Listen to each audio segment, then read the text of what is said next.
You know, I talk about a lot of shit. The Gray, the Gallows. Today, I want to talk about something I actually enjoy. The 1970s Incredible Hulk live action TV show. Now, I know what you're probably thinking. Come on. Some old show from 40 years ago. What's the appeal? Why should I even care? Well, to cut straight to the point, this is quite possibly one of the greatest TV shows of all time, and it's my own personal favorite. Now, the second thing you're probably asking yourself is, what the hell is this guy talking about? How is something like The Incredible Hulk considered one of the best television programs ever? Well, that's what I'm here to cover. So let's begin. Superhero shows are everywhere these days. You can't turn your head without at least one popping up on your radar. And while things aren't as extreme as they are now, back in the day, superhero shows were still pretty abundant. Knight Rider and the $6 Million Man are pretty good examples. But DC Comics also gave us George Reeves' Adventures of Superman, Adam West's Batman, Linda Carter's Wonder Woman, and hell, even Captain Marvel, fucking Shazam, got his own show. But oddly enough, Marvel Comics had never really broken into the world of television when all those other companies were already in their heydays. They tried once before with Spider-Man, but it didn't exactly pan out. No, Marvel's very first live action success was in 1977 with the pilot episode of The Incredible Hulk, and was greenlit for its first season, which is what I'll be mainly talking about today. Though I have seen the entirety of the show, this is the most recent season I've rewatched.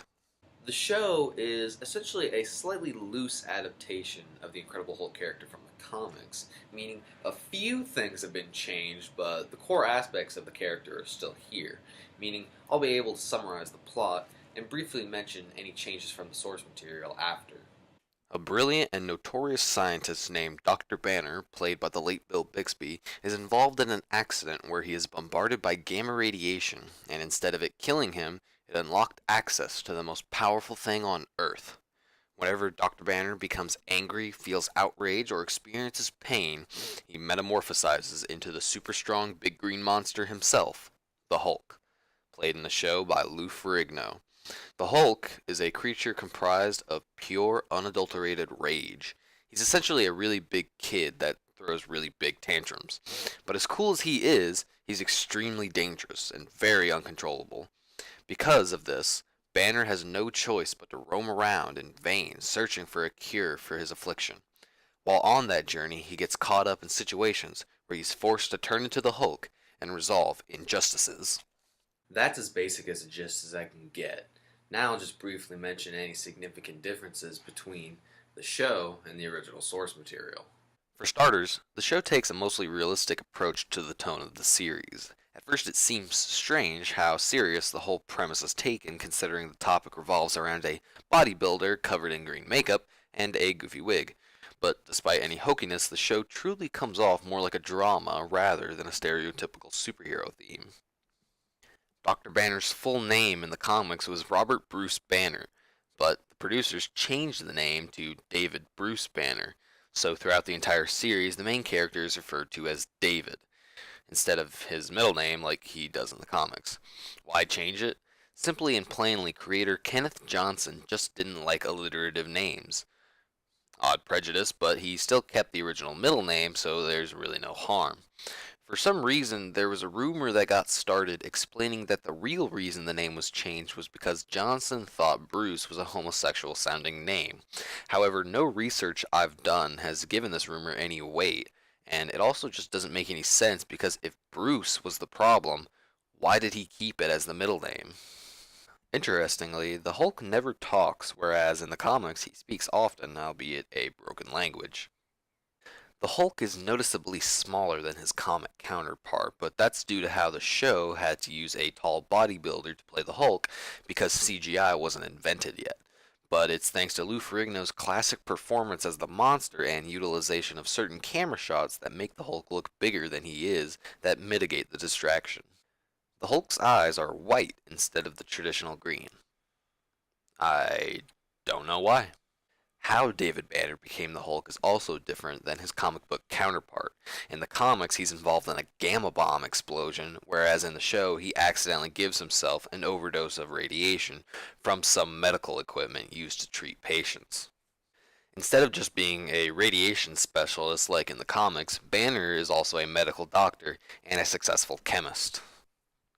The final difference worth mentioning is that instead of the military pursuing our hero, he's chased around the country by Jack McGee, played by Jack Colvin, an investigative reporter obsessed with catching the Hulk.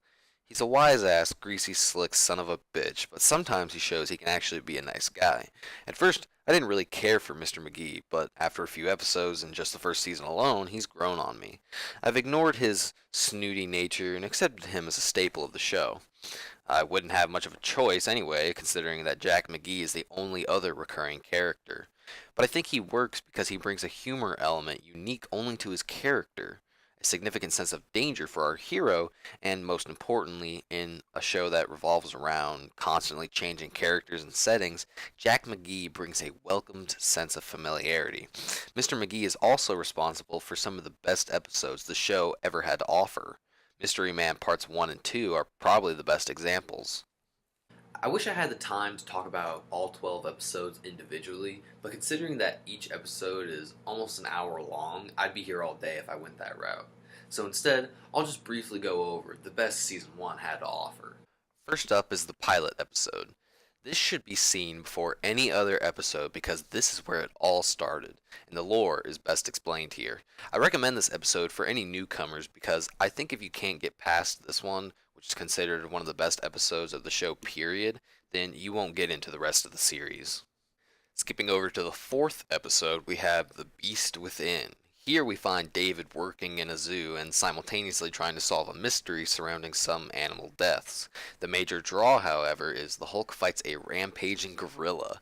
It's cheesy, yeah, but it's entertaining as all hell. The Hulk Breaks Las Vegas is where the Jack McGee David Banner dynamic really gets the chance to shine. David has to deliver evidence to Mr. McGee without the two of them actually meeting, because David will then be exposed. And on top of that, the Mafia is also after the same evidence. All that combined, and you've got yourself a real nail biter. Life and Death is one of, if not the earliest examples of the Incredible Hulk tackling or revolving around a topical issue. In this case, adoption. It's intriguing to see how a show about a green monster can incorporate such a serious topic and actually handle it with respect. I hate not being able to mention every episode and every good aspect, but alas, highlights will have to suffice. Speaking of highlights, the last great thing I wanted to detail is the character David Banner himself. Now, when it comes to movies and TV, my favorite component is character. I love it when a character is done really well, when they feel like a real person, and when they have complex personalities. David Banner is one of the best characters of any TV show. He's smart and nice and charming and extremely sympathetic. I mean, I really feel for this guy. He can't get angry else he transforms into a walking wrecking ball that he can't control. And he's so scared he's going to hurt somebody, or worse, kill someone. Luckily, the Hulk persona is an extension of Banner's subconscious, so while the Hulk does attack whatever brought him out in the first place, he never actually uses lethal force. One of Banner's colleagues put it best by saying, "The Hulk won't kill because David Banner won't kill." But yeah, you sympathize with the guy because he can never relax. He's constantly tracked by someone that wants to expose his identity. He can't develop close relations with anyone, and it seems like he's searching for a cure that just doesn't exist. However, as sad as it is, he still manages to be a nice, funny guy. One of his most appealing qualities is that when he gets caught up in a situation where some stranger is in danger, instead of just walking away so he doesn't transform, he still chooses to help. It's almost like he just can't help himself but lend a hand, making him a true hero to look up to. So now that I've mentioned just about every good thing Season 1 had to offer, I now feel obligated before I close to talk about a few criticisms. I know, shocking. I've been jerking the show off for a while and I'm just now getting to the negatives. Oh well. The biggest criticism I have for the show is that the Incredible Hulk himself is the most entertaining part. He outshines anything else that happens. A good chunk of the time, the plot mixes well with the Hulk scenes, making for consistently entertaining episodes, but sometimes the scenes without the Hulk feel like they drag and really make me wish the big guy would hurry and show up again. And that kind of leads into my other main criticism. Some of the episodes don't have enough to do with Banner and the Hulk. What I mean is, I don't think the seasons revolve around the Banner Hulk dynamic as much as they should. There's so much that can be explored, like what does the Hulk think about? Is the Hulk another entity altogether? Or just an extension of Banner's personality? Or both? They're questions that don't need to be answered right away, but the least they could do is address them. Because, like I said, the Hulk is the most entertaining part. However, any negatives aside, I still think The Incredible Hulk is one of the greatest TV shows to have ever aired on cable TV. Not only is it engaging, but it's funny, relatable, and my god, does it pull at your heartstrings sometimes. If you're a serious Hulk fan, or just a Marvel fan in general, there's no reason you shouldn't check it out. I can't do it enough justice. Just go check it out. I hope you guys enjoy this video, and stay safe. Hey guys, Garrett here. Before I ended the episode, I just wanted to come on screen real quick and say thanks for watching, thanks for tuning in, thanks for sticking around if you did. I also wanted to show off my old Incredible Hulk TV show poster. Really fucking nerdy, but I just had to get it on screen. Like I said, thanks for watching. Thanks for finishing the video if you finished it. I hope you guys also are either intrigued in going and seeing the show or are fans of it yourself. If anybody has anything they want me to review or have any suggestions, just leave it down in the comments below. If not, I'm just glad you guys stopped by.